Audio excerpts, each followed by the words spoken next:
Good evening, everybody. Welcome to our Trade Justice Alliance call. I'm Andrea Miller, and we have prepared an excellent call for you tonight. Tonight, we're going to be talking about democracy and the PPP and just how incredibly undemocratic it happens to be. For all of you that are in the meeting room, welcome to the meeting room. For everybody that might be new to this call, we do not use the audio in the meeting room. Some of our regulars have dial-up computers, so we actually use a separate conference call service, and that phone number is 605-562-3140, PIN number 951146. Tonight, our speakers are David Korten, who is the author of When Corporations Rule the World. That's just one of his books. He's also co-founder of Yes Magazine. We're also going to have Rio Cadwell. He's with People for the American Way. Our own Linda Brewster with Move On Washington is going to be making a short presentation. Our dear friend, Dr. Margaret Flowers, the co-director of Popular Resistance and the co-organizer for Flush to Eat, will be joining us. And other call planning team members, Adam Weitzman, Global Justice for Animals and the Environment, and Trade Justice New York, and Emily Ann Sladen, PPP Media March. I'm Andrea Miller. I'm the Executive Director of People Demanding Action, and I just want to go over some very, very brief call norms. As I said before, the audio is only on the phone. And again, because a number of our regular folks are dial-up, we do not use the video camera. So please do not turn your video camera on. We record all calls. And about 10 minutes after the call, a link will be posted on our Facebook page and also on our website to make sure we get a good recording and to eliminate background noise. Everyone who is not a speaker is muted. When we are in Q&A mode, you will be directed to press *6, and then that will automatically add you to the question queue, and then I will call on you one by one and open up your line. We also ask that everybody in the chat room, we keep the discussion on topic. Technical information, you already have the phone number. It looks as though many people have discovered the chat room on the left side of the screen.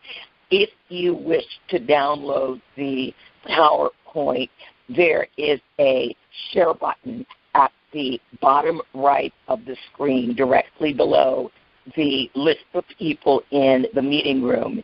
You may click on that at any time and download the PowerPoint from February 28th.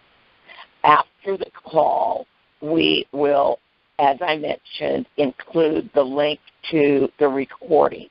You can also download the PowerPoint at peopledemandingaction.org, download/TPP/TPP February 28th, 2016 call material. And I just pasted that link in the chat room for you. Now I'm going to introduce the people who put this call together, and there is quite a team. Our technical advisor and Facebook page manager is Tom Hocking. He is with Move On Pennsylvania. Tom normally handles pre- and post-call questions. Tom will not be with us tonight. Tom is unfortunately has come down with the flu, as so many of us have had. Tom also is our global TPP team Facebook manager. And we do have the Facebook page listed here. The Facebook page is facebook.com/group/global TPP team. So I'll be dropping that in for you later on, and that is also, if you're on Facebook, where you can go and, again, download the PowerPoint, get the link to the meeting room audio, and we have been converting these calls to YouTube video, and there is a full list of the currently available YouTube videos. Also, part of our chat host and call planning team, Lisa Oldendorf. She's with Move On New York. And we also have Harriet Haywood. Many of you have received an email from Harriet inviting you to the call. She's our call coordinator and our call co-organizer. And she is the Florida State Leader, People Demanding Action. We also have Celeste Drake. She's the Trade and Globalization Policy Specialist from the AFL-CIO. Celeste helps us with our outreach to labor. Also on the call is Mara Cohen. Mara works with me on the PDA MAC criminalization team. She is also a popular resistance organizer. And additionally, she is with Global Climate Convergence in Illinois. Now, I'm going to bring up our TPP Media March host, Emily Ann Sladen. She's the Director of Social Media, and Emily Ann organizes our Tuesday Twitter Storm. So, Emily Ann, take it away. Thank you so much, Andrea.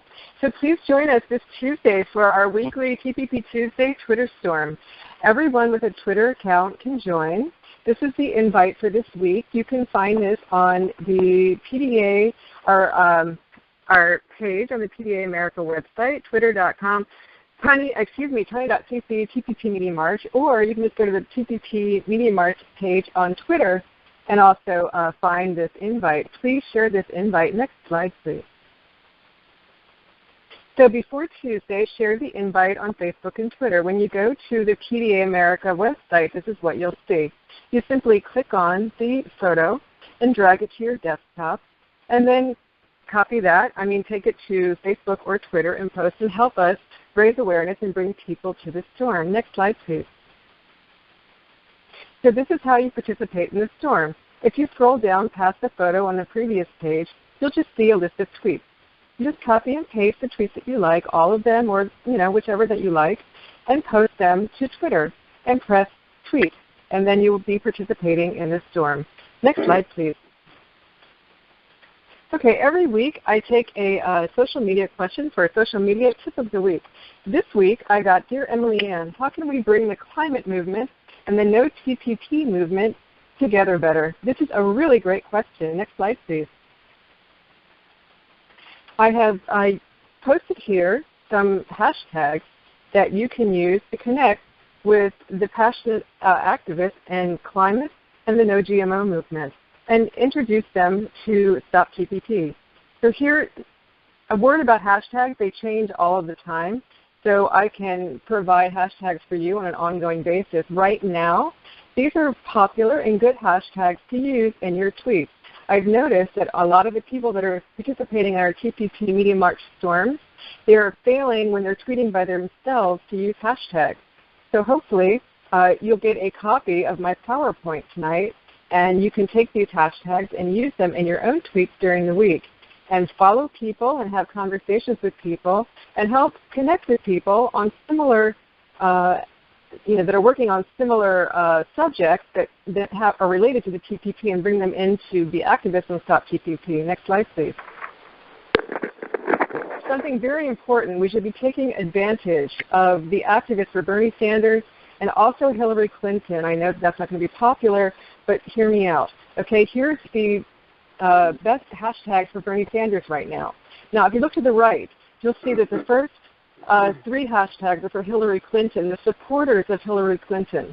We can reach those supporters. Just because you might put Hillary 2016 or I'm with her in your Stop TPP tweet doesn't mean you're going to vote for Hillary Clinton. It means that her supporters, when they type in their favorite hashtag, I'm with her, they're going to see your tweet.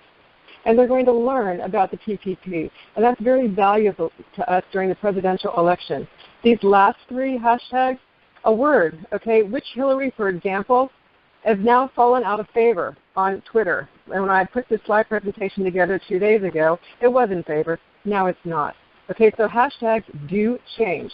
These last 3 hashtags are people that like Bernie. Clinton News Network is my favorite for CNN. However, when you use these hashtags, you connect with more people that you can bring into our movement. Next slide, please.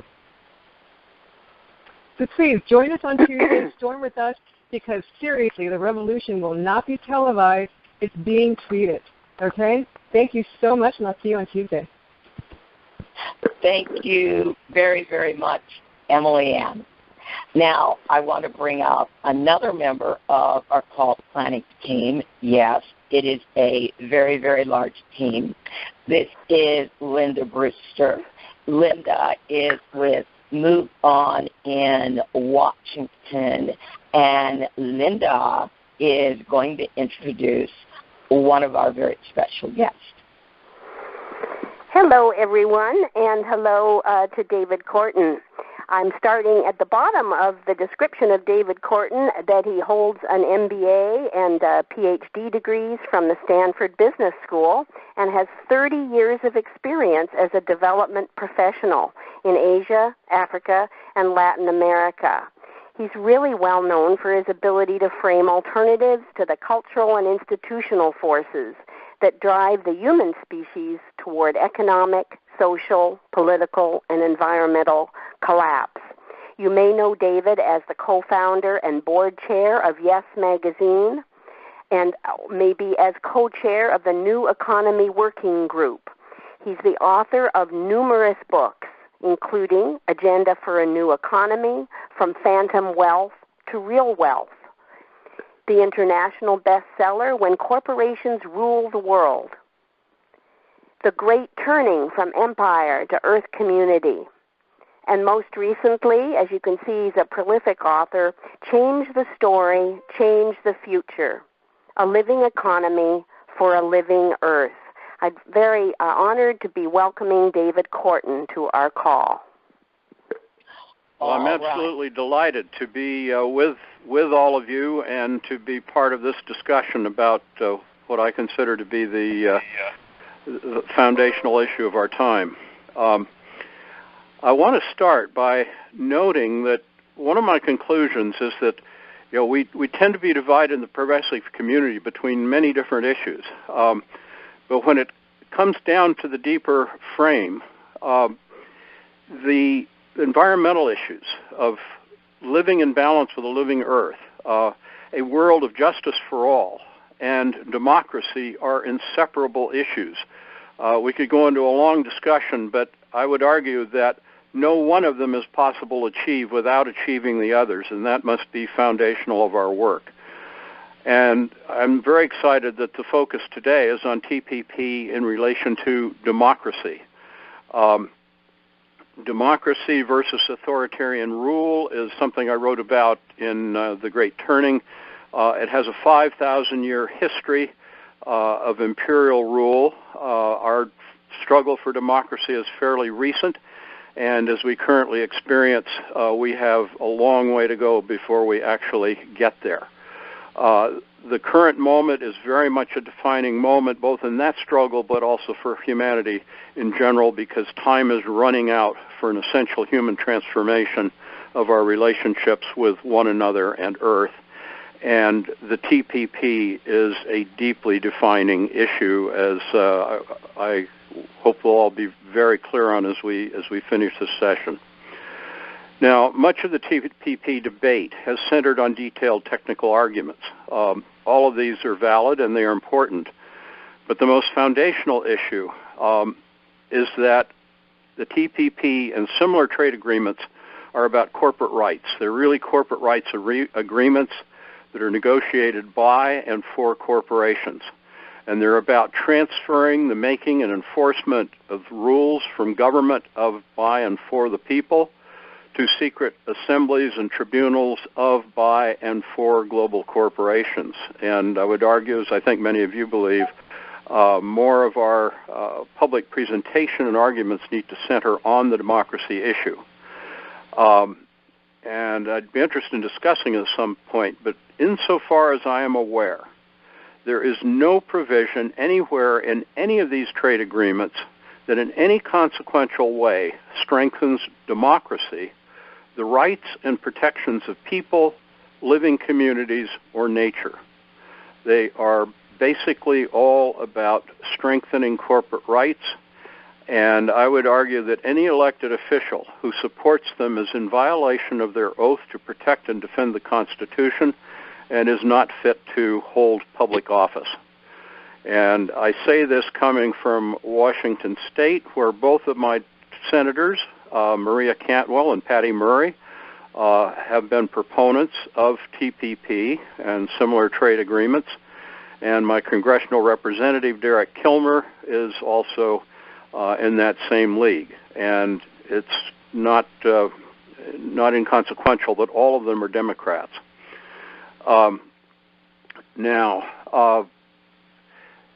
One of the things that is very interesting to me is that the TPP is really a foundational transpartisan political issue. I've been very interested at times in the various transpartisan dialogues. It is not inherently a Republicans versus Democrats issue. Many of the issues that we're talking about here are central to libertarian concerns and to the Tea Party. But on both sides of the debate, we tend to get confused and stuck in our established political labels. But the rights of people is a theme that cuts across the normal political spectrum. What we're really dealing with is a division between those people who support democracy, who support living communities and people, versus those that are unabashedly in support of the rights of corporate pools of money. Foundational is the issue of local self-reliance and local control, both of which are foundational democracy. It is very much a foundation of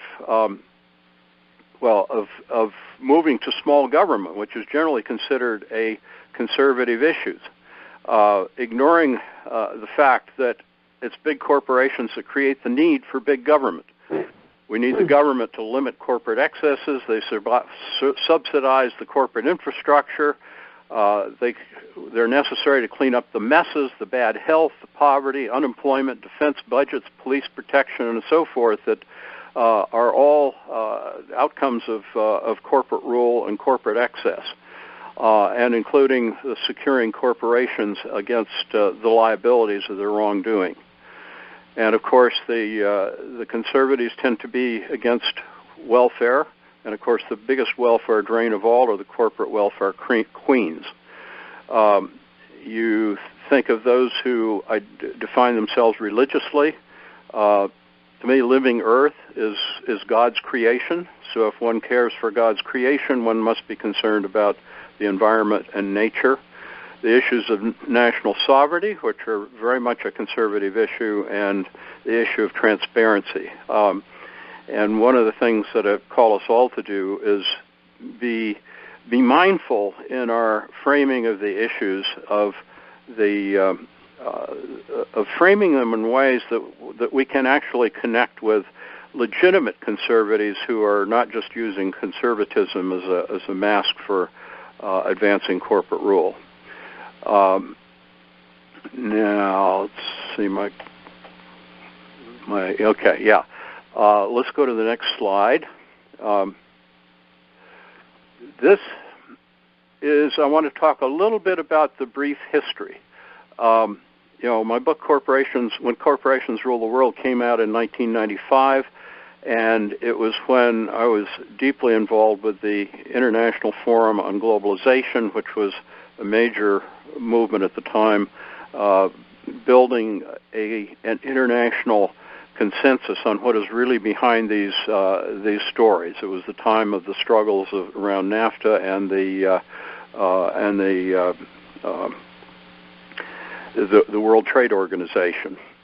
Now, in terms of the deeper history, goes back 5,000 years, but the much more recent history involving many of us on this call, in a sense, started in 1972 with Lewis Powell's memo to the U.S. Chamber of Commerce, calling on the U.S. corporations to rally around a corporate struggle to strengthen corporate rights and corporate power.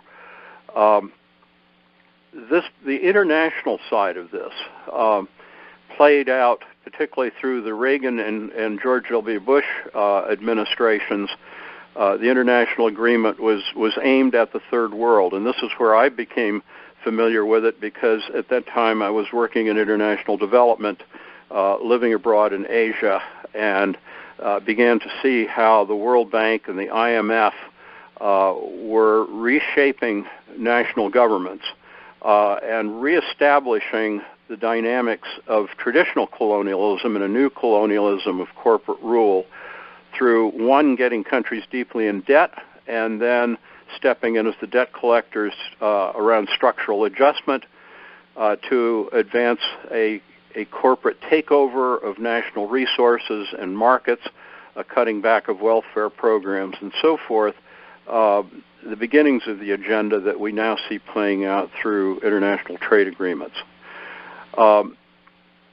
Then when we moved to the Clinton administration, and this is all part of recognizing the seamless transition in a way between Republicans and Democrats around the corporate rule agenda.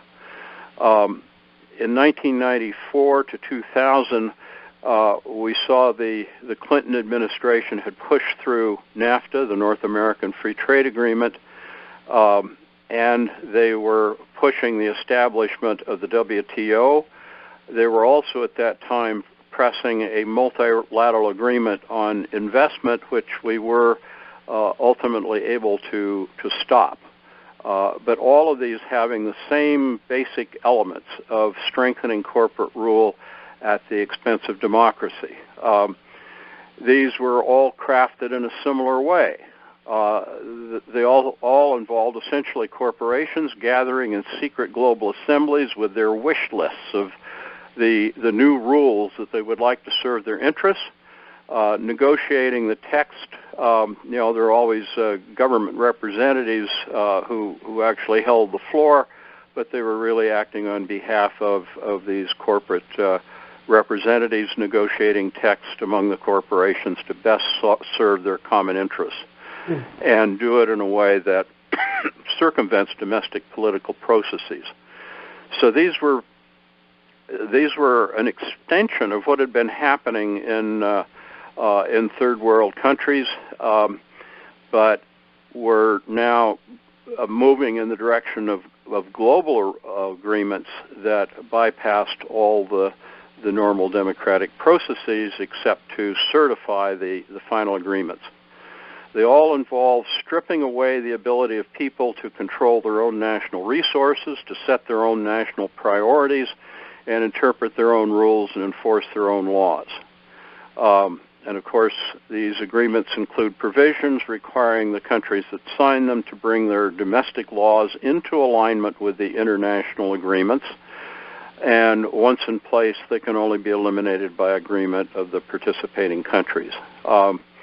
Now, in terms of specifically the TPP, I find many references on the web to the length. I've never sat down to count the number of pages myself, but one report says it's 5,544 pages.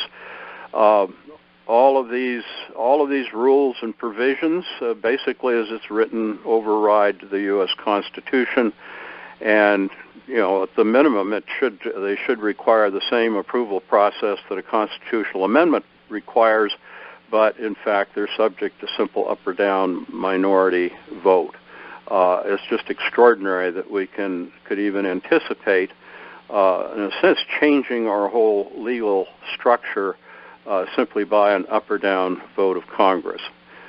Now, during the this is a bit of history that people who are new to the movement, it's important to understand these deeper dynamics. That essentially from 1994 to 2001, global civil society mobilized an incredible movement, and much of the discussion started around this small group, the International Forum on Globalization, which was a small group of activists, not entirely different from the group of folks on this call. In 1995, we had a teach-in at the Riverside Church in New York. That was when my book, Corporations Rule the World, came out. This was it was when people were just beginning to wonder what was going on with the incredible outsourcing of jobs, the outrageous CEO bonuses and salary packages and so forth. People were beginning to catch on. It spread all around the world. In 1999, we had the Seattle WTO protest, which actually successfully disrupted the WTO negotiations and in turn inspired massive global resistance all around the world. And some of the just huge protests of hundreds of thousands of people wherever these groups tried to meet.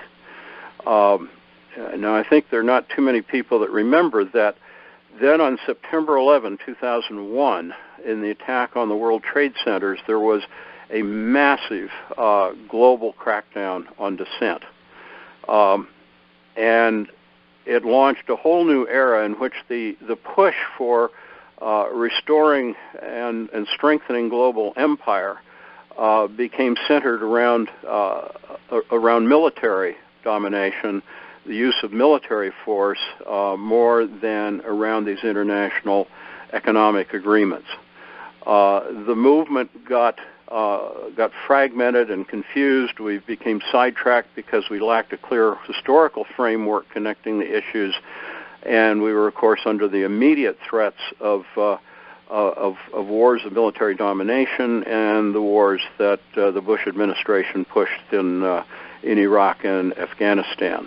And some of us began looking at the deeper frame of the deeper frame is the contest between empire and earth community, and corporations and military domination are kind of the two primary elements of empire. They go absolutely hand in hand. Now, from 2001 until the present, much of the civil society focus was on growing what many of us refer to as a new economy, but an economy based on living system principles and centered in living communities, local businesses that honor real trade theory and real market economics, which is an economics of small businesses, local businesses, and fair and balanced trade. Now, in 2015, attention began to focus back in the civil society movements to international trade agreements and focused on the Trans-Pacific Partnership and the Transatlantic Trade and Investment Partnership. It's important to keep in mind these are all part of a seamless moving forward so that we can maintain our overall focus and not be disrupted if there, in the case there are other events like 9/11. Now, the next slide, please. One of the things that we began to recognize in the earlier resistance against corporate globalization is that for every no, there has to be a yes, and this is very much behind our decision to create Yes Magazine. It's very interesting in relation to trade that Nancy Pelosi not long ago published an op-ed in which she called for a new paradigm for trade agreements. I think that's a very important hook for us to look at, because we absolutely have to move ahead as we are to stop the congressional approval of the TPP. But simply stopping one agreement does not win the battle. The real battle is won only when we win the battle for a new framework of international agreements that protect the rights of people, communities, nature, working people, and so forth. And that requires a totally different story and a totally different system. And I'll try to wrap this up here very quickly so we can get to Q&A. One of the foundational premises that I've come to recognize is that our legal system is exactly upside down. We now give corporations more rights than people, and though we give people more rights than nature, we give nature basically no rights at all. You take the foundational logical premise that without nature there are no people, and without people there are no corporations, which suggests our whole framework of rules needs to be turned on its head. Nature must absolutely come first, then come people, and the only purpose of a corporation is to serve the living community, and their rules should be written accordingly. We need to be creating a living earth economy in which we humans bring ourselves into balance with the living earth, which is the source of our birth and nurture. We've got to recognize that a foundation of that is a governance system, a political system that is deeply democratic, featuring both economic and political democracy. That basically there is no political democracy without economic democracy, and economic democracy is founded in democratic universal participation and ownership, not through just the fictitious idea of government owning all assets in the name of the people, but through people having real control of their local economies through participation in real businesses, real ownership, cooperative ownership, and so forth. And that the way life organizes and the way we must organize our global economy is around local self-reliance, learning to live in balance with our own natural resources and our own skills, and sharing information and technology freely. That means organizing around living place-based communities, around a living earth story, around a whole new economics which is based on the principles of life, not the principles of financial management, and attuned to maximizing life's health and productivity, not maximizing profits. So this begins to move to the new framing. That's a whole conversation, but I just want to get that on the table, that simply resistance alone is not enough. We've also got to be working on the positive agendas.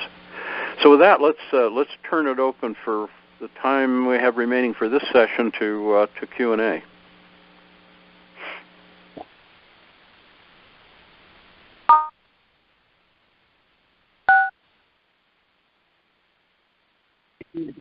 Happy to do that, David. Now, if anyone has any questions, press *6 on your phone, and that will put you in the queue. And here comes everybody. Wonderful. All right. First question. It looks like it is area code 908. Your line is open. Go ahead. Yes, David, Hugh Campbell from New Jersey. You mentioned the PAL memo. Are you familiar with the documentary Heist: Who Stole the American Dream, or its highlight version, Heist: Who Did It to the Economy? No, I am not familiar with those. Okay, I'll post the links in the chat box. Good. Thank you very much. Thank you, Sue. All right, next up, Paul, your line's open. Hi, David. This is Paul Flanser from Rochester, New York. Thank you for being on our call. What's been concerning me lately, well, a couple big things.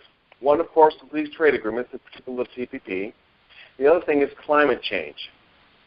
Now, I just had a conversation today in which someone basically was focusing everything on climate change. Yet part of the reason I'm on these calls is because we've discussed principles which will make climate change a reality. So my question to you is, are those principles that you uphold, are they ever somehow compromised in an effort to be more expedient in pursuit of climate change? Wait, I'm not sure I'm clear what principles you're talking about. Yeah, I'm sorry, I didn't speak clearly.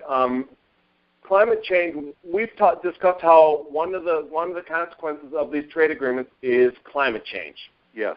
And we've also discussed how climate change is connected to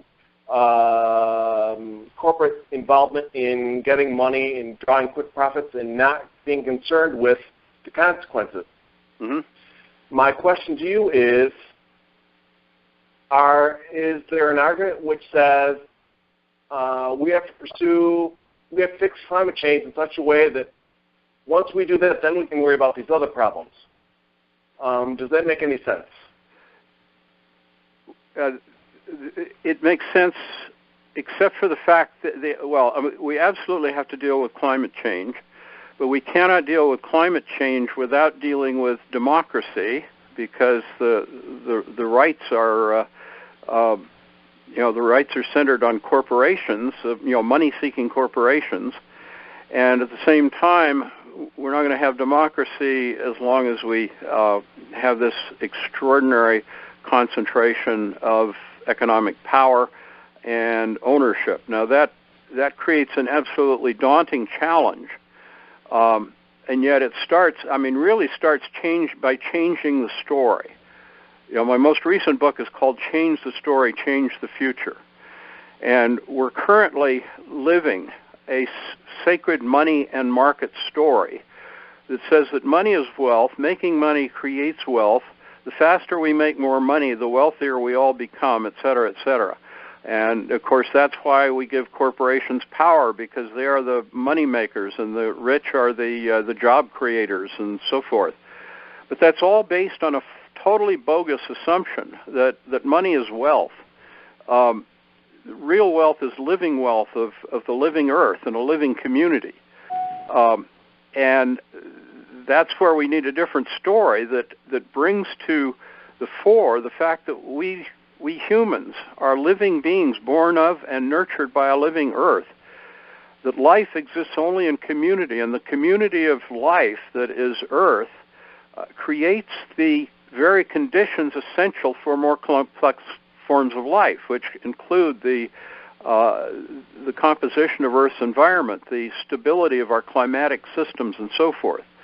Now, we haven't got time to go any further into that, but that is the bigger frame in which I see all these things connected, and I do refer you to the book Change the Story, Change the Future, which is the shortest book I've ever written, and which pulls all these issues together in a very simple, understandable way. And I find great hope in the fact that many of our religious institutions, including the work of Pope Francis and the Catholic Church, is really bringing to the fore a melding of the idea that this is God's creation, but it is a living creation, and that Earth is a living being that creates the conditions essential to our existence, so we need to learn to live with it in a healthful way. So I hope that's clear enough in terms of my sense of how all this comes together. All right. Thank you, David. Our next caller is at area code 607. Your line's open. Yeah, David, this is Victor Tiffany in upstate New York. I'm looking at a website of the 14 characteristics of fascism, and the ninth one is that corporate power is protected, that business aristocracies are the ones who put government leaders into power, creating mutually beneficial business and government relationships and benefits for the power elite. Are these trade agreements some kind of, I mean, they're not just protecting power, they're actually imposing corporate created self-government on our system of democratic order. Isn't this beyond fascism in this narrow ninth characteristic sense? I've been using the phrase uber-fascistic. Is that an exaggeration? I would not consider that an exaggeration at all. I think it's absolutely right. It certainly is different in that Germany was trying to, well, the Nazi fascist nations were trying to impose it by military force. They didn't bring in the, quite the corporate empire frame, but yes, by my understanding, what we're seeing, and one would have to say that our current political system is closer to fascism than it is to any meaningful form of democracy. So basically, I'm very much in agreement with what you say. Our next question is from area code 509. You're showing up on my board as Stacy. Your line's open. Area code 509. Your line's open. I will come back. Caller at area code 702. Hi, my name is Lisa, and I'm calling from Nevada. And I'm glad to hear that you brought up that incident of the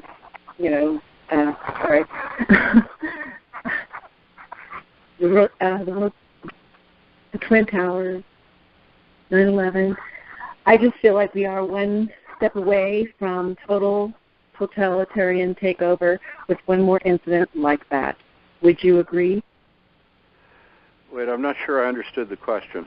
Well, if we have another 9/11. Oh, okay. I'm having a hard time hearing. The sound is not as clear as I would like, so that's the only issue. Aren't we just one step away from a total totalitarian takeover and anything will go that businesses and corporations / President Obama would want to direct it towards, meaning martial law, that everything would be off the table and it would go in any direction that they would want to propel it towards? Well, certainly what I agree with is that these agreements are rewriting our laws in the most fundamental way, and they're entirely in the direction of stripping away the rights of democracy and the concepts of democracy, and making us a world of corporations in which the rules that corporations set and enforce through these international agreements trump our domestic laws and the laws made by at least the bodies that at least have some appearance of being democratic bodies representing a human electorate. So, yeah, that is all very much at risk. Why Obama supports this, I'm not sure, except I know I was absolutely thrilled when he was elected. I was also thrilled when Clinton was elected. And what I notice is it's kind of characteristic of, one could say, well, you have to align with Wall Street to get elected. And we know that much of Obama's early financial support came from Wall Street. And so I guess in some ways it shouldn't be too surprising when it turns out that the Wall Street-funded candidates are ultimately working in the service of Wall Street. And presumably Obama is paying off his debts to the folks that helped get him elected originally. And, of course, it is fair warning as we look at the upcoming election and the battle between Hillary Clinton and Bernie Sanders. Bernie has been much more consistent throughout his career as a man of democracy and the people. Thank you, David. Our next question, you're showing up as area code Your line's open. Good afternoon. My name is Alan Blaines. I'm calling from Kelowna, British Columbia. Mr. Korten, I'm very impressed with what you're saying. I have a couple of points I'd like to ask. Would you suggest some way that could be used to get Hillary Clinton to release her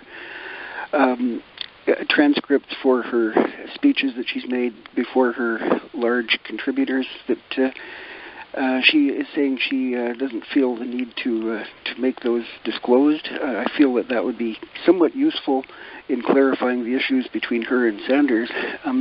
The other issue is how to get the investment tribunals that exist right now with regards to the banking and investment industry.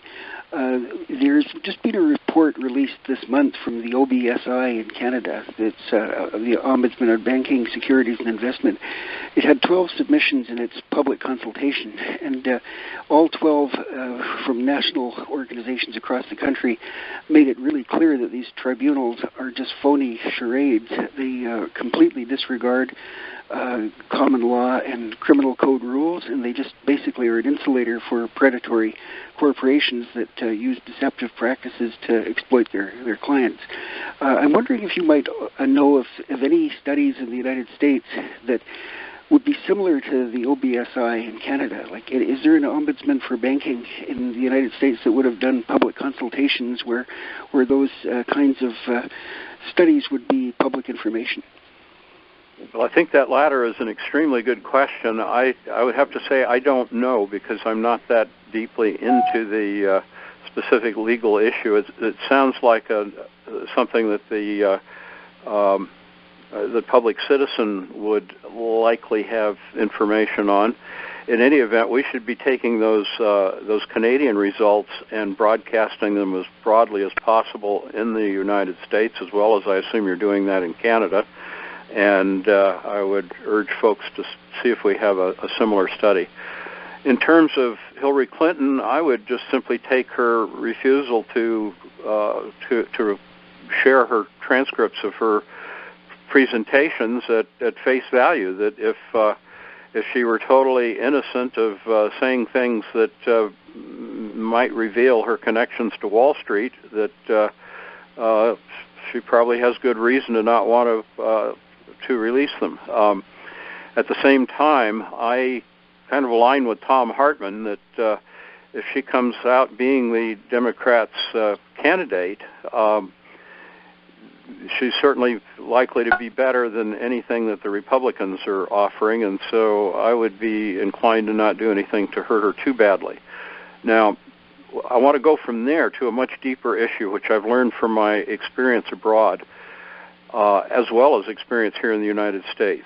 Simply getting a president or a head of state that seems to reflect our values, at least from their campaigns, is not going to solve problems. And it is all too characteristic of progressive movements in many countries that if we elect our person, we tend to stand back and look to them to save us. Whoever wins the presidency, including if it's Bernie Sanders, we must absolutely keep these citizen movements alive and absolutely strong, and hold not only their feet to the fire, but also, particularly in our case, hold our members of Congress, both Republican and Democrat, hold their feet to the fire and say, look, we want a democracy. We want rules that support people, workers, the environment, and democracy. No compromise. And that we have got to keep at the fore of the political agenda, whatever happens in the presidential contest. All right, I'm going to take one last question because we do have other speakers that are waiting.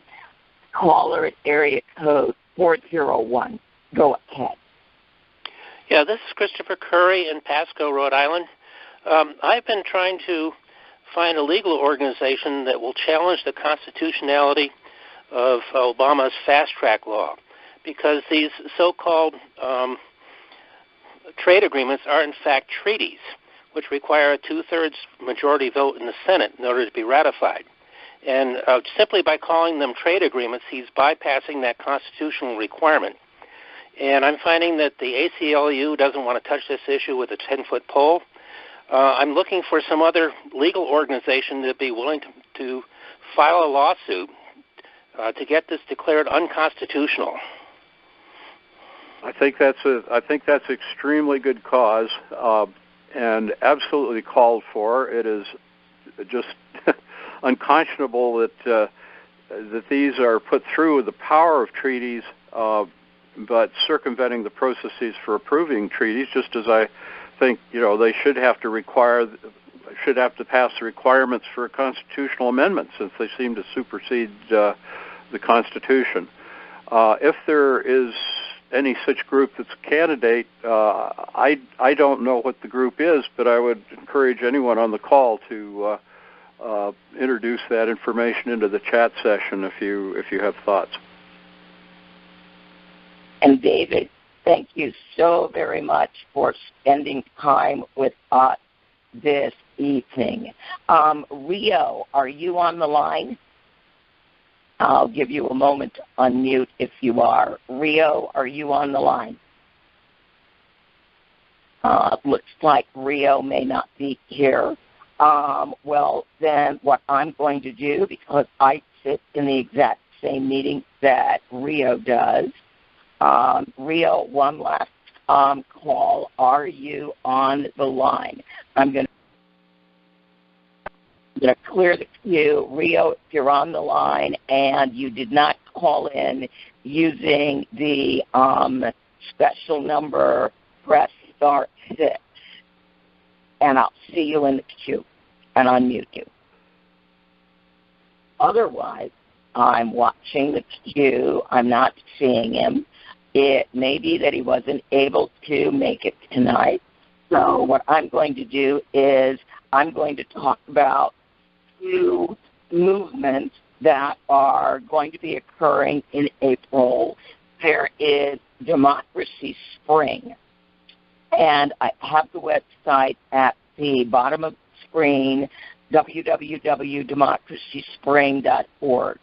Democracy Spring is going to be a major, massive sit-in in Washington, D.C. It is going to begin on April 2nd with a march from the Liberty Bell in Philadelphia all the way to Washington, D.C. There was a call to have 2,000 people agree and pledge to risk arrest between April 11th and 16th in what they are hoping will be the largest civil disobedience action in a generation. So Democracy Spring begins on April 2nd. The marchers are due to arrive in D.C. around April 11th, and then on April 16th, we begin the Democracy Awakening events. The Democracy Awakening events are going to be a series of events held in the city of Washington, D.C. There is a completely separate website, democracyawakening.org, and on that website you can find all the information you need about the event and the logistics. Now, on March 1st, which is Tuesday at 8 o'clock, there is going to be a teletown hall. The Democracy Awakening is really going to be looking at voting rights. They're going to be looking at overturning Citizens United. And the teletown hall is the very first event that is going to be available. Andrea? Yes. I'm sorry, it's Margaret. Rio is on the call and wants to be able to speak and says he's in the queue. Oh, there he is. There you are, Rio. Great. Thank you so much, Andrea. Can you all hear me? Yeah, we hear you fine. Wonderful. Thank you so much. And yeah, sorry for, I guess, that technical glitch. Hey, everyone. My name is Rio Tazwell. I'm the manager of the Government by the People campaign at People for the American Way. And for those that maybe aren't familiar with us, we're a progressive advocacy group that works on social and political equality that began working on the issue of money in politics directly after the Supreme Court handed down their decision in 2010 on Citizens United, which essentially lifted all restrictions on the ability of corporations and wealthy individuals to spend unlimited amounts of money in politics. So a great deal of my position at People for the American Way involves coalition building, reaching out and building relationships with all different types of groups that work on a wide variety of issues, including large environmental groups, labor unions, social and economic justice groups, student groups, faith groups. Really, any issue you can think of is affected by money in politics and the assault on voting rights in one way or another. So it gives us an enormous universe of organizations on the local, state, national, and international level to collaborate with. So we've done a lot of collaborative campaigns focused on petition gathering, call-in days, letters to the editor, social media campaigns, a lot of digital stuff. And just recently, in the past few months, we realized that we would benefit greatly by actually mobilizing our members in real life and turning people out for an event themed around money in politics and voting rights. So thus the idea for a mobilization here in Washington, D.C. Was born. And that's exactly what we're doing now. So as Andrea was saying, we have this democracy awakening that's happening from April 16th to 18th that essentially is sort of a combination of a conference and a rally and a festival. There's going to be lots of trainings and workshops and speakers and music over the course of this long weekend. But also, as Andrea was mentioning, it's going to be preceded by another event called Democracy Spring that's being organized by a lot of the same groups. But their focus is almost exclusively on civil disobedience. So their goal really is to break into the media narrative by getting people arrested every day, starting on April 11th. And for the next week, essentially, getting dozens or even hundreds of people arrested every day. I think Andrea mentioned they already have over 2,000 people that have signed up to risk arrest. And People for the American Way is an endorsing organization of the Democracy Spring. I believe there's about 80 or so groups that are endorsing that particular initiative and letting their members know about it. The awakening is that following weekend, April 16th to 18th, and it's meant to be more of a family-friendly type of event where there's something for everyone. You don't have to risk arrest to participate. Thus, our focus really is on education, connecting the dots between various issues in money and politics, but also letting people know and building support for various bills in Congress that already have significant support. That could go a long ways in addressing the issue of unchecked money in politics and the assault on voting rights. So we're going to have our event, The Awakening, culminate with a lobby day, in which we'll be asking members of Congress to sign on and co-sponsor 4 particular bills. And those bills include the Voting Rights Advancement Act, which essentially would restore protections of the Voting Rights Advancement Act that was struck down in a 2013 Supreme Court case called Shelby County versus Holder, which in turn has allowed a number of states to pass a very restrictive voting laws that are directly preventing people from participating in the polls. So this Voting Rights Advancement Act would overturn that. We're also pushing for the Voter Empowerment Act, which essentially modernizes voter registration, allowing people to register online in states where they're not already allowed to do so. We're also pushing for the Democracy for All Amendment, which is an amendment to the Constitution. It would be the 28th Amendment And essentially it would overturn Supreme Court cases like Citizens United in saying that, money is not actually speech that's protected on the First Amendment, which should be common sense, but the Supreme Court has ruled as such, so we need an amendment to overturn that. Although, a more progressive court could overturn that decision, and that's actually one of our demands with the Democracy Awakening as well, is to demand that the Senate have a hearing on a nominee for Supreme Court justice that Obama puts forward. Citizens United and, frankly, a number of other Supreme Court case decisions could be overturned much more easily by getting a more progressive court to rule on these issues again. But we're not going to sit, twiddling our thumbs hoping that happens. Therefore, we're working to pass an amendment, and there's already a huge amount of support for an amendment. 650 cities and towns have passed resolutions supporting a constitutional amendment to overturn Citizens United. 16 states have passed similar resolutions. Over 5 million people have signed petitions supporting a constitutional amendment. And all of this work has been done through this network of organizations that we're now working with to turn out our members for the Democracy Awakening. So much of our work has been happening on the local and state level and online. And now we're really looking forward to turning people out for a real-world event here in D.C. And then just quickly kind of wrapping up the lobby demands, the final bill that we're going to be pushing for is the Government by the People Act, which is a system of public financing that also has a great deal of support in Congress already. So we have over 180 organizations that are endorsing the Democracy Awakening. And these include groups that have millions of members.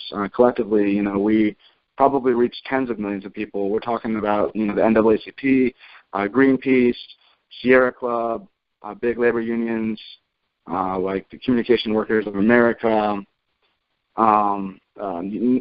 National Nurses United. So many large groups that represent many different types of constituencies. And our focus is to try to make a big splash here in Washington in April. But beyond that, we want this to be more than just a flash in the pan event. And to do so, we're putting plans together for a sustained year of action that's also being organized under this banner of Democracy Awakening. And essentially what we're doing is mapping out campaigns that are already in the works on the local and on the state level, in addition to the bills that are, that we're pushing for nationally, that help, protect voting rights and address money in politics.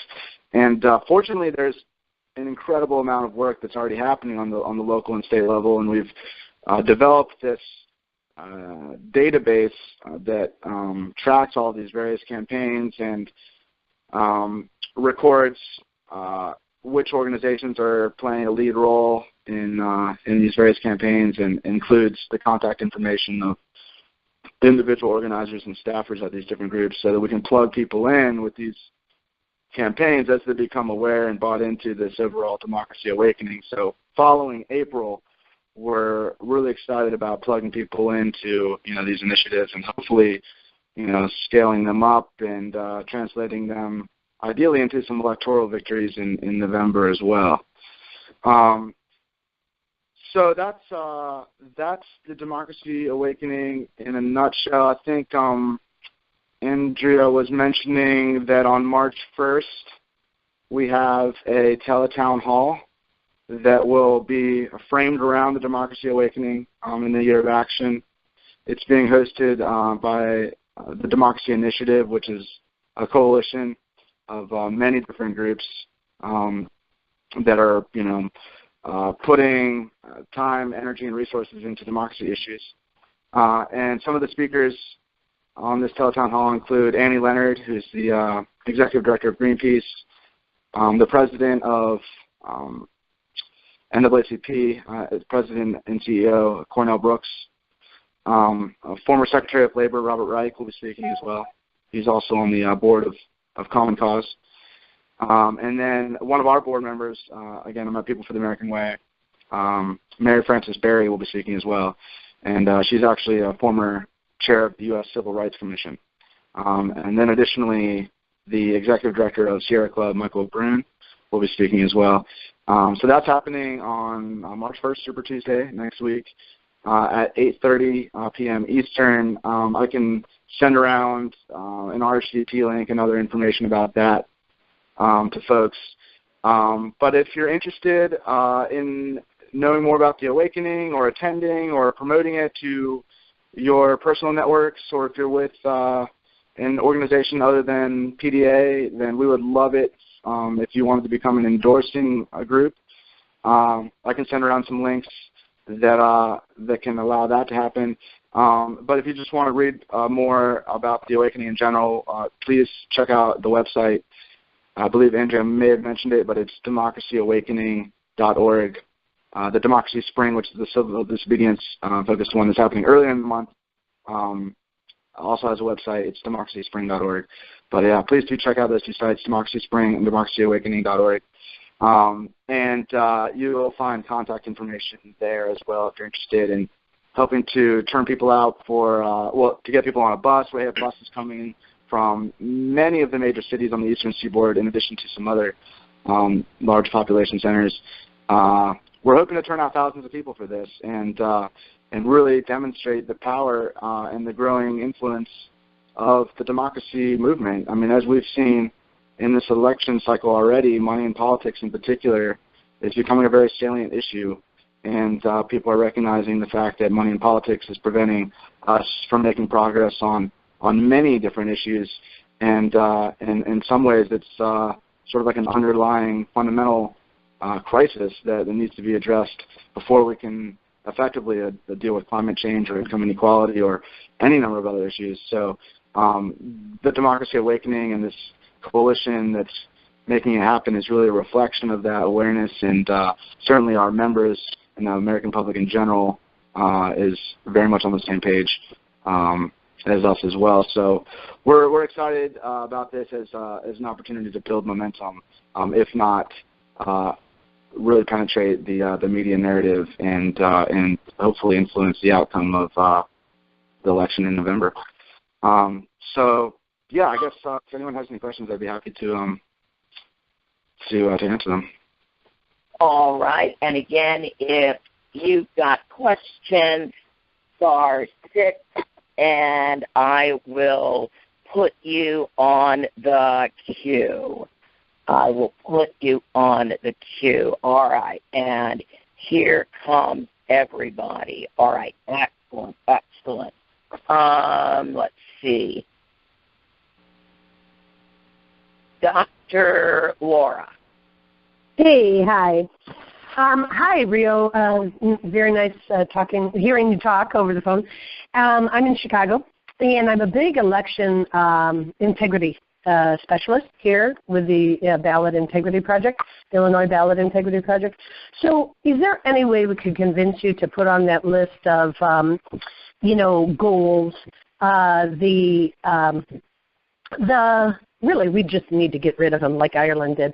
The electronic voting machines need to go. We're being really, really ripped. And Jonathan Simon, a statistician from Harvard, wrote Code Red, and he outlined all of the really serious election fraud. So have you guys thought about that, about the electronic voting machines? Yeah, we have, and thank you for asking that. It's a question we get a lot, and I wish it was easier to add things to the overall, I guess, agenda, just since, democracy issues encompasses a lot, and there's a lot of solutions that make a lot of sense and, frankly, are probably necessary. It's more than just passing, a couple bills. And we're getting a lot of requests from groups to include these other initiatives and proposals.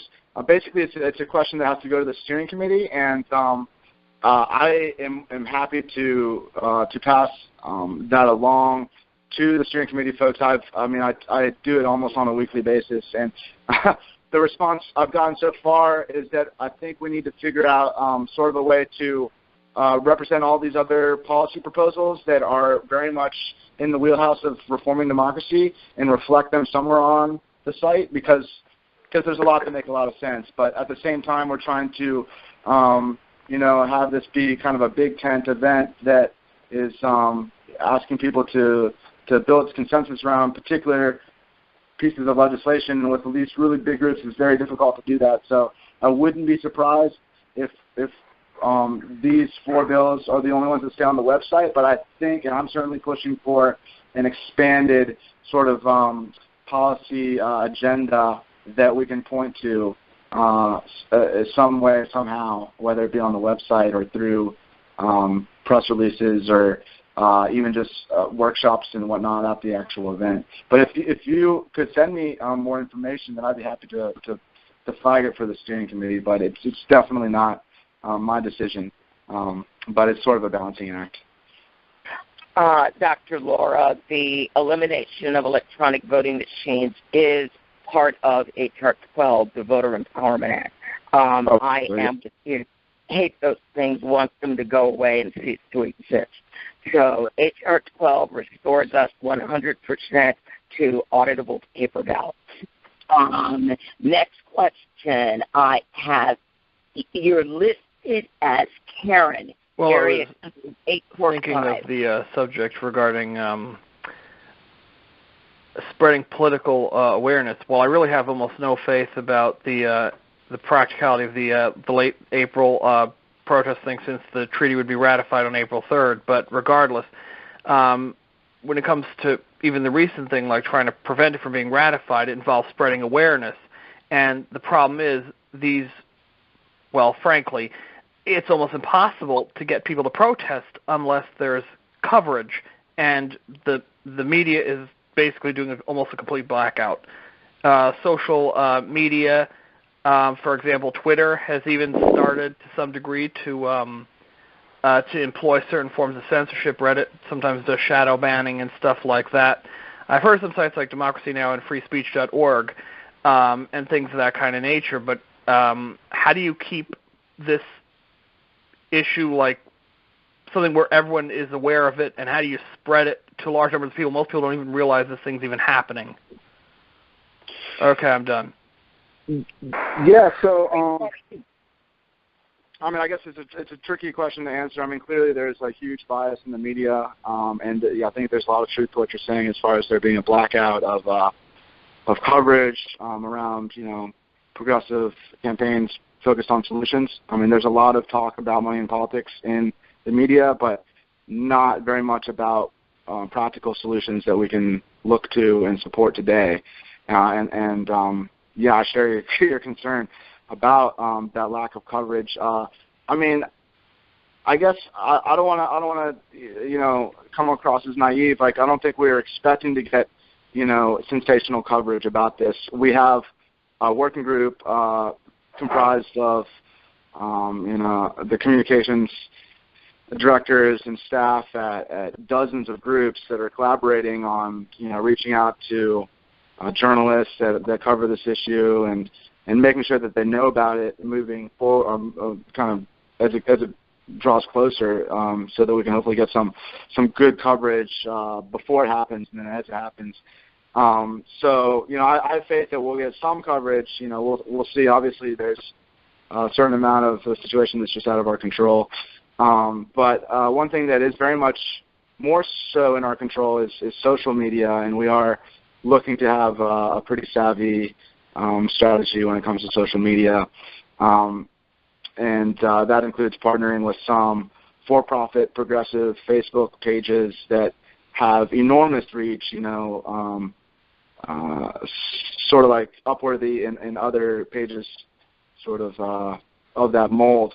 And we're reaching out to them now to come up with a coordinated promotion campaign of the Democracy Awakening so that people are at least aware of it via their social media channels that the mainstream media doesn't give us a lot of coverage with, probably likely. So. All right, and this is our last question for you, Rio. Area code 940. Yes, ma'am. My name is Ron Young. I'm calling from Texas, and I really just kind of had a comment to make about it's kind of ironic that Hillary Clinton actually indirectly caused the Citizen United decision, and now she looks like she's going to be our Democratic nominee, and she, as far as I'm concerned, is a corporatist, just like Barack Obama is, and we're going to end up with the same thing, and we don't have many choices. We've got Donald Trump or Hillary Clinton, and it just frustrates me. That's all I've got to say. Oh, well, thank you very much for your comment. And Rio, thank you so much for joining us. And David, thank you for joining us as well. We are going to move on to Dr. Margaret Flowers. People that are regulars, you of course know Dr. Margaret Flowers. She's a pediatrician and she's co-chair of PNHP Maryland. She is also, which is how we know her, co-director of popularresistance.org, and it's our economy and co-organizer of Flush the TPP. So, Margaret, thank you so much for joining us. Welcome. Thank you, Andrea, and for everybody who organized the call and is on the call tonight. So, so I'm with Flush the TPP, and don't have a lot to say this evening, except I want to let people on the call know that the next kind of big mobilization we're looking towards is in early May. The U.S. International Trade Commission is expected to issue its economic impact report for the TPP around May 18th. And so we want to get ahead of that with the narrative, get out the dominant narrative that the TPP is bad for the economy, it's bad for workers, bad for wages. And so members of Congress are going to be home that first week of May, and this is a great time for us to organize actions and get this message out. So if you're interested in being part of that, we hold weekly organizing calls on Wednesday evenings at 9 p.m. Eastern, 6 p.m. Pacific. And if you go to flushthetpp.org and look at the top of the news page, then you will see information about how to register for that call. We had about 40 cities engaged in the February actions around the signing of the TPP. We'd like to increase beyond that in May and really raise some noise and make some attention and not allow them to get away with trying to convince people that the TPP is good for us. So thanks for everybody for everything that you're doing. And we do have, I should mention, Mara Cohen, who's on the call, is a resource hub. So if you need help with organizing, she's happy to help you. She's working on recruiting others to work on that as well. We also at Flush the TPP will try to help you if you need help with organizing something or need a resource. So get in touch with us through flushthetpp.org. Thank you. And thank you so very much, Margaret, for taking time out of your busy schedule to join us tonight. I'm going to bring Linda Brewster back. Linda, I want you to talk about some of the actions that went on during the recess. So, Linda. Hi, Andrea. I'd like to introduce Selden Prentice, who's going to tell us about the action that's on this PowerPoint in front of us. She's the facilitator of the Trade Policy Work Group at 350seattle.org, and she also works closely with the Sierra Club's Responsible Trade Program. Andrea, can you unmute Selden? Or no, she's on the speaker line, so you should be able to just call on her. Selden? Can you hear me? I tried to unmute myself. We can hear you. We hear you. Yay. Okay, good. That's great. Well, hello, everyone. Thanks for having me on the call. I'll be quick because I think we're supposed to be quick tonight. But so for this event, this picture is from Tacoma, Washington, but we did two similar events, one in Tacoma, Washington, and one in Olympia, Washington, which is our state capital. And we worked with the Backbone Campaign, the State Labor Council, the Washington Fair Trade Coalition, some Move On people, including Linda joined us, and some Sierra Club people. And what we did is we created some amazing street theater, actually, as you can tell, based on Star Wars. And so you can see in the picture on the left side that we had a TPP Death Star, and then we had Sith Lords, and you might be able to see that on their robes it shows Big Oil, Big Ag, and Big Pharma. And in our street theater, this is just a picture of us all lined up, but we actually had, a short little piece of theater where we had the Sith Lords arriving with the Death Star, and we had the Rebel Alliance being concerned, and then we had the Rebel Alliance looked to their representatives, including their 2 senators there and a congressperson, and the idea was they're going to save us from this thing, right? Aren't they? Big question mark behind them. And so that was the theme of the street theater, and the representatives never did jump in and help, but there's still hope that they might, right? And so we actually went up to Representative Kilmer's office with some of the people in costume to express our deep disregard for the TPP. But that was our street theater. It was really fun.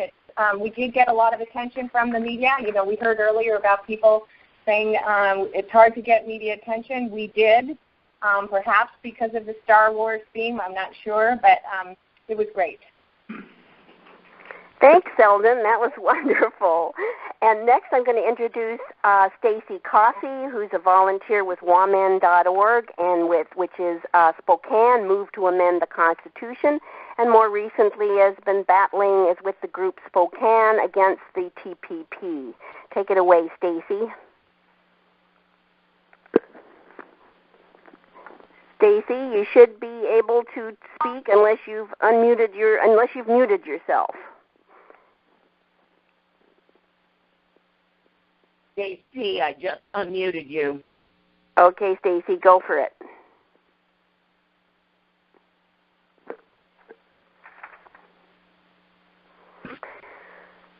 Stacy, your line should be open.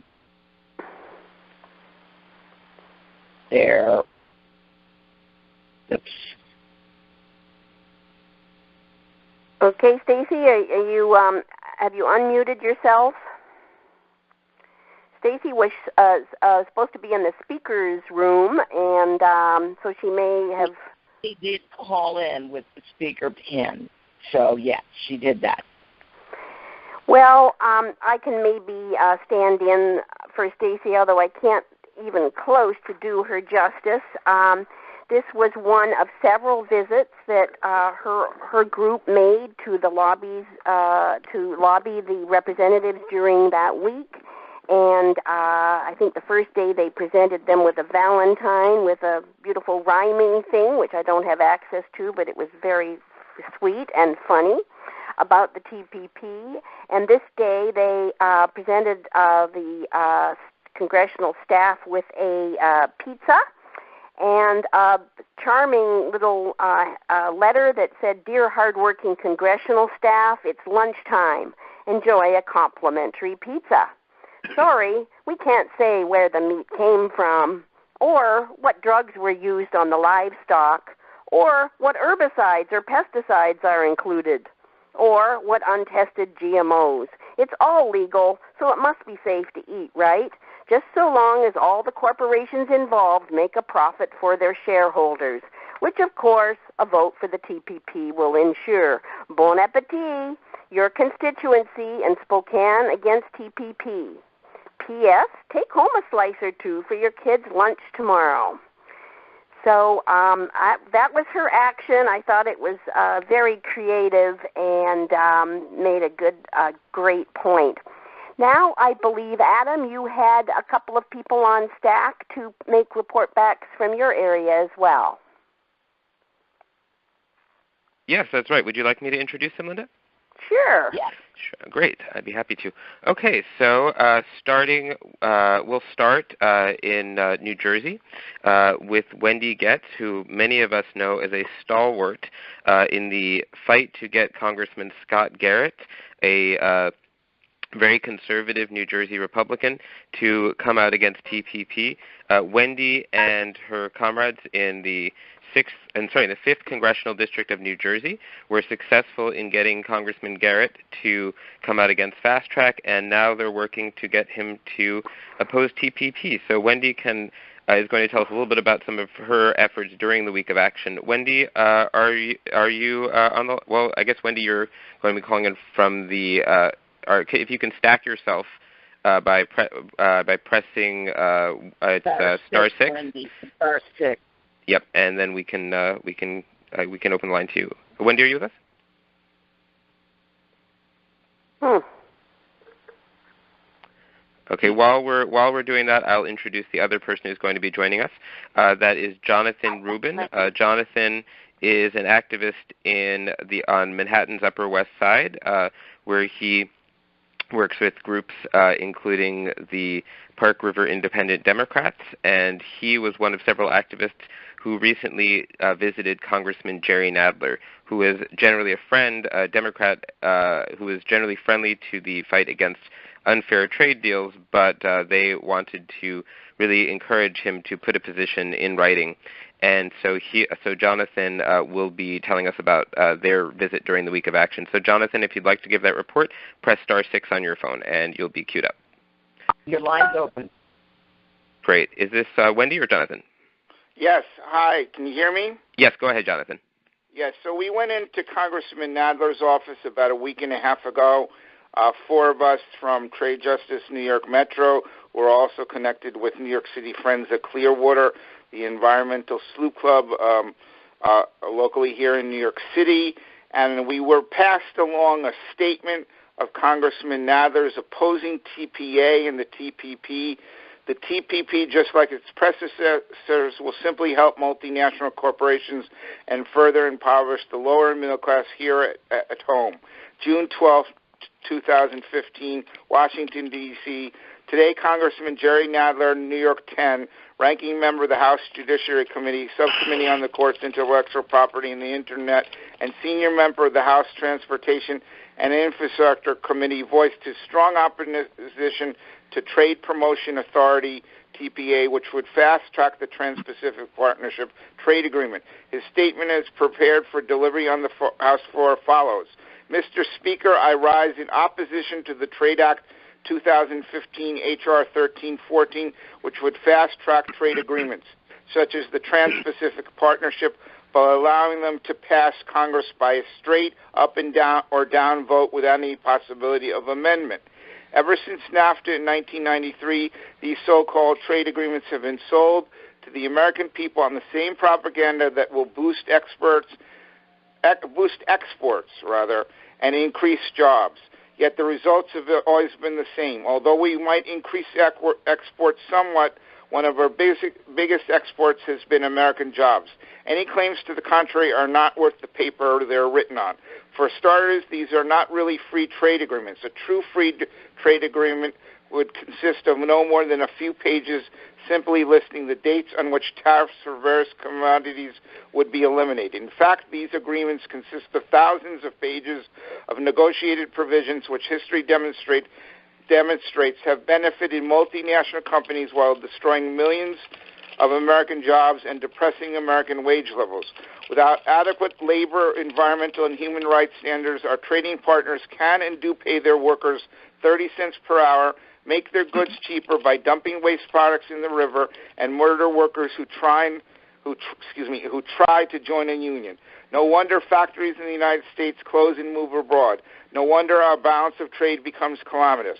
We are always told the next trade agreement will have better protections, but that has never been the case. None of the so-called protections have been enforced or enforceable. So it is particularly troubling the text of the TPP is still classified. Members of Congress can look at it, but cannot take it. Cannot take notes, cannot make copies, cannot talk about what they have seen. I'm sorry, one second. What are they afraid people might discover? If it is true that TPP includes enforceable provisions related to labor and environmental standards, why not make it public? Why not share what is supposedly so critical in this trade agreement with the American people? The fact that the TPP is secret is obnoxious. Most of what we know about it has come from leaks that indicate the TPP, just like its predecessors, will simply help multinational corporations and further impoverish the lower and middle classes here at home. For example, the TPP includes a chapter on investment state dispute settlement that would allow multinational corporations to sue state and local governments or the federal government in private tribunals by alleging that American laws or regulations limit their profits.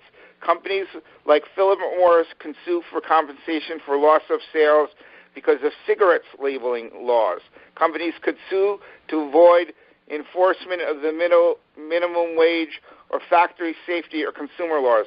Now, going back to that loss of sales because of cigarette laws, it affects me personally, as my mother died a year and a half ago, my biological mother, of lung cancer.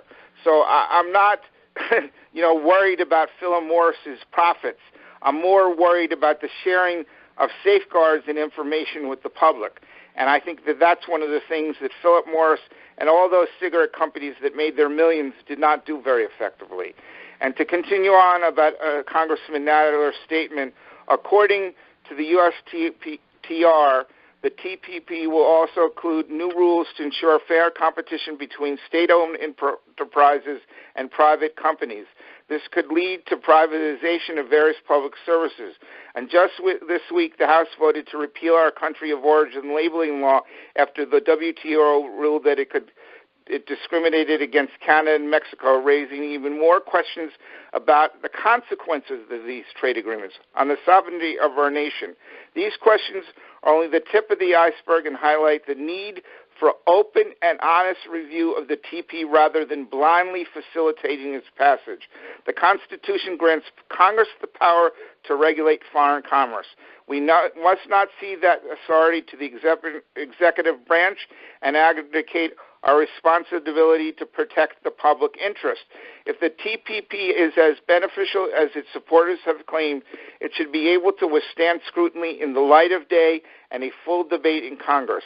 But we don't have to rely on leaks about the TPP to justify voting against the bills on the floor today. A host of provisions that have been added to the trade enforcement bill in order to gain support for this bill are egregious, such as prohibiting negotiations to address climate change, weakening language to combat human trafficking, and removing language to address currency manipulation. The bill is dangerous and destructive, and then he urges his colleagues to vote no and yields back the balance of his time.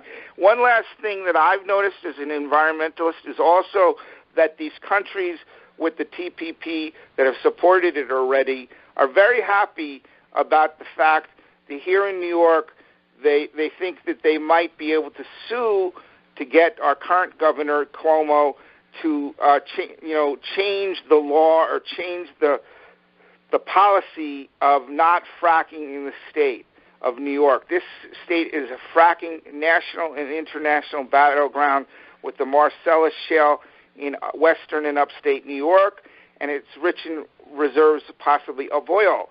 But that process will destroy the watersheds, the Korten, Catskill, Delaware watershed forever.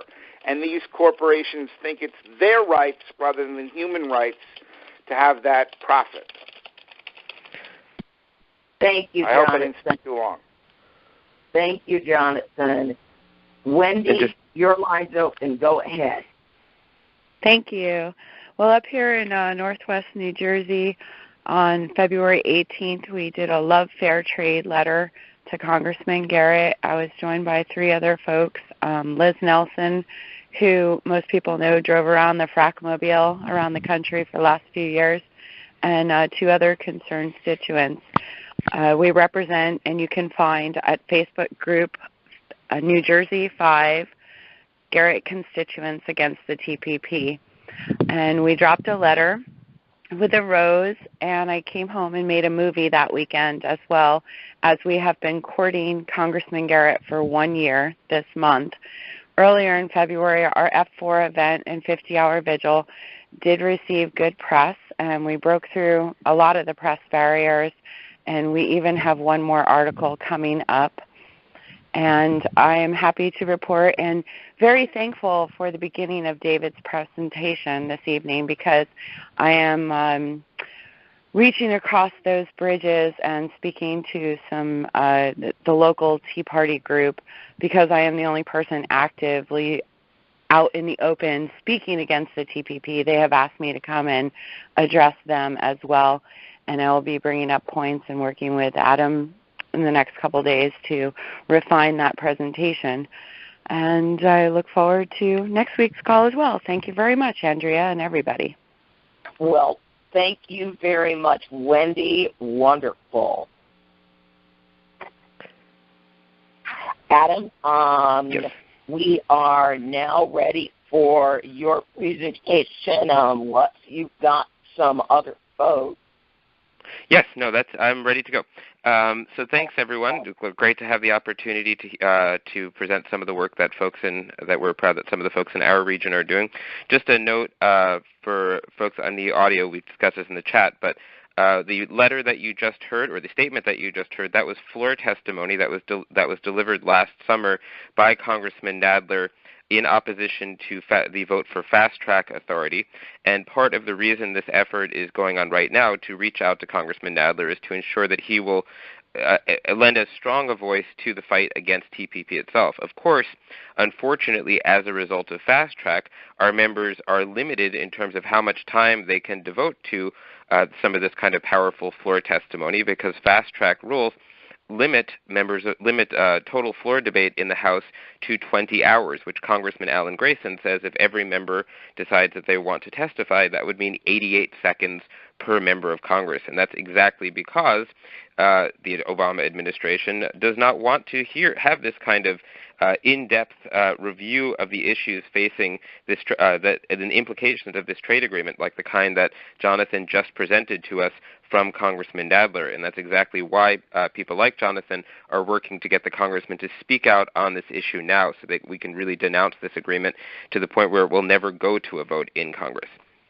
So moving ahead to this week's news stories, it's been a packed week of news in the trade world, not all of it good, unfortunately. First of all, the Transatlantic Consumer Dialogue has expressed concerns regarding the language around food safety in the Transatlantic Trade and Investment Partnership, based on looking at the sanitary and phytosanitary measures chapter of TPP, because TTIP is, of course, negotiated in secret. As is TPP, and TTIP is still under negotiation. There's a lot that is not known about TTIP, but based on TPP, there are real concerns that if the same sort of language is used, Europe's rules protecting consumers from genetically modified foods, rules concerning animal health and animal welfare could potentially be threatened by TTIP. Those concerns are actually backed by the European poultry industry, which is concerned that TTIP could open the door to U.S. imports that are not subject to some of the same kinds of animal welfare protections that European poultry producers are required to care about, are required to observe. And of course, they're not worrying about that based on their concern for the welfare of chickens, but because those measures drive up their costs for the European producers, which means that the U.S. producers could potentially enter the market with a lower priced product at the expense of animal welfare and consumer health.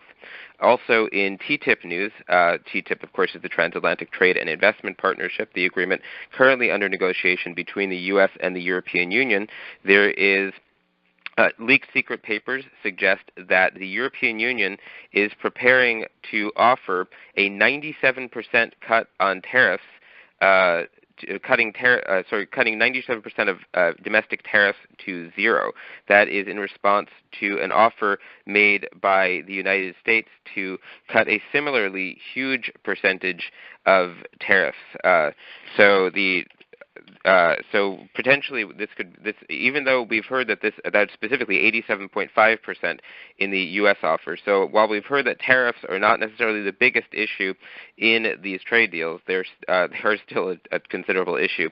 There are new new statements reported by Chemical Watch about concerns from NGOs that TTIP could undermine Europe's chemical safety policy. That's an issue we heard about a few weeks ago from Sharon Treat. Moving on now to news regarding TPP. There are very disturbing signs that the administration may be prepared to move TPP to a vote, even if Congress says that they are not ready to vote on this agreement.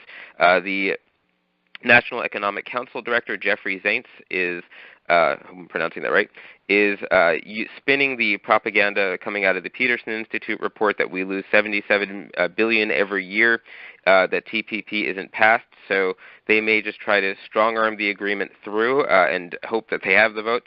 The Obama administration, according to a report by the International Center for Trade and Sustainable Development, is saying that they are cautiously optimistic that they will be able to get TPP approved in 2016. The American Farm Bureau Federation recently released a report saying that TPP will benefit U.S. farmers. That has now been debunked in a press release by our good friends at the Coalition for a Prosperous America. The labor movement is starting to target some of the congressional representatives who, unlike Congressman Nadler, last year did not take a strong position against TPP, but instead, like our own region's shameful Kathleen Rice and California's Amy Berra, came out in support of Fast Track and now are on track to vote for TPP. And the Obama administration, for its part, is looking to shield these representatives against the very just outrage of labor against these traitors, congresspeople who have put corporations before the interest of their voters. In some very troubling news, we had a call not long ago where we heard about the customs enforcement bill and many of its destructive implications for global climate, for immigrant rights, and for the human rights of people in Palestine. Unfortunately, the president, earlier this month, the Senate voted on this bill, and President Obama signed it into law this week.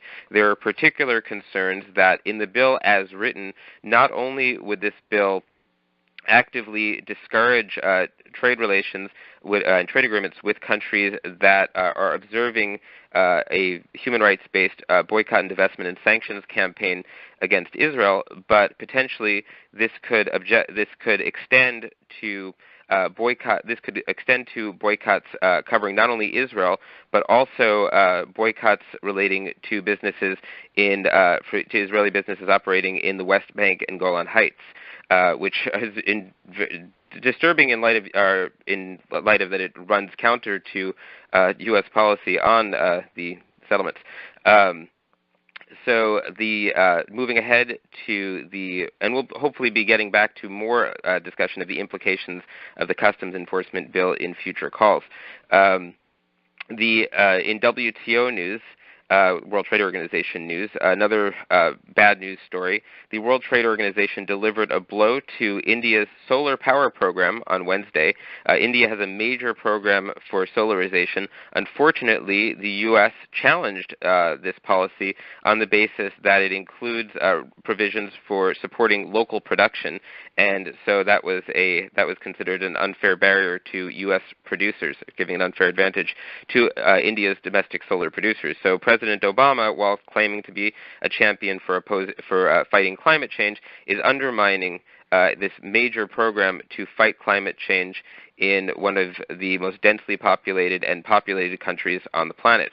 And so that's some of the news stories for this week. There are about 30 more stories that you can find, as well as the full text of the stories I've just summarized, if you go to tradejustice.net/news. And you'll find these stories and stories from previous weeks, again, at tradejustice.net/news. So we can go ahead now to the next slide. Thanks, Andrea. Okay, so planning these webinars is a great deal of work. We need to not only line up the guests, prepare the slides, plan out these calls, but we also need to do the work of letting people know about these calls so that we can continually build our audiences. In past weeks, we've offered people the opportunity to participate in polls to let us know when we can have meetings so that you can join them. One thing that we'd like to do now is shift more towards a regular schedule of meetings.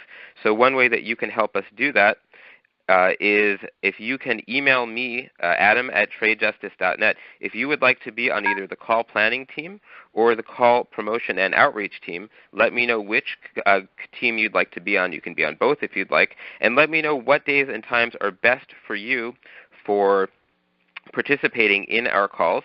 And we will try to come up with a weekly date and time that you can join every week to help do this important work of letting people know about these webinars and joining the fight against these unfair trade deals. Next slide. Okay, so we have a very exciting schedule of calls coming up. On March 6th, we're going to be joined by Bill Spriggs, who is the chief economist for the AFL-CIO, who's going to be talking about TPP's impacts on communities of color. On the 20th of March, we're going to be having a call that is going to be tied in with the Meet-Out Day, as well as the International Day for Forests, where we're going to be looking at how TPP will expand unsustainable agriculture, how the big meat industry has been a major pusher of this agreement, how other unsustainable forms of agriculture like the Malaysian palm oil trade will expand under this agreement, and why our fight against global climate change needs to look at how TPP will expand unsustainable agriculture. So that's March 20th, which is Meet-Out Day, and one day before the International Day for Forests. Then on April 3rd, our good friend Liz Warren, who of course is the founder of these calls, will be rejoining us for a special call looking at TPP's impact on and potential impact on women. And so we're with some very special surprise guests to be announced. On April 17th, tentatively, we'll be doing a call on TPP and the privatization of water, though we may also be addressing impact on forests on that date, tied in with Earth Day. Then on May 1st, we'll be having a call for May Day, looking at TPP and other trade agreements and their implications for international labor rights, looking at how countries like Vietnam, Malaysia, and Mexico, who are among the TPP nations, have serious labor rights concerns that are really not going to be addressed in this agreement. Malaysia and Vietnam have labor side agreements that, as we've seen in the past, really amount to very little in practice. And in fact, Mexico has no labor side agreement at all in relation to TPP. So we'll be hearing from international labor rights experts and union organizers on the ground in some of these countries about why fighting TPP is critical to the struggle for international labor rights. So please join us for these calls. Please help us get the word out for these calls. Again, you can find out about upcoming calls on Facebook by going to the Global TPP Team page. Also, you can find out by going to the events page at tradejustice.net. Click on the upcoming events link, and the information on these calls, as well as the recordings of these calls, will also be posted at the the People Demanding Action page, which Andrea can tell you more about as we wrap. Also, the webinar, this webinar is being recorded for YouTube, and if you go to the anti-TPP YouTube page, it's ANTE space TEAPIPI, you can find the video of this webinar in just a few hours, as well as videos from about 17 of our recent other calls. And I'll post that link in the chat, or if Andy can post the link to that channel in the chat box. Thanks, everyone. Thank you, Adam. And I want to thank everybody for joining us tonight. I'm going to stop the recording.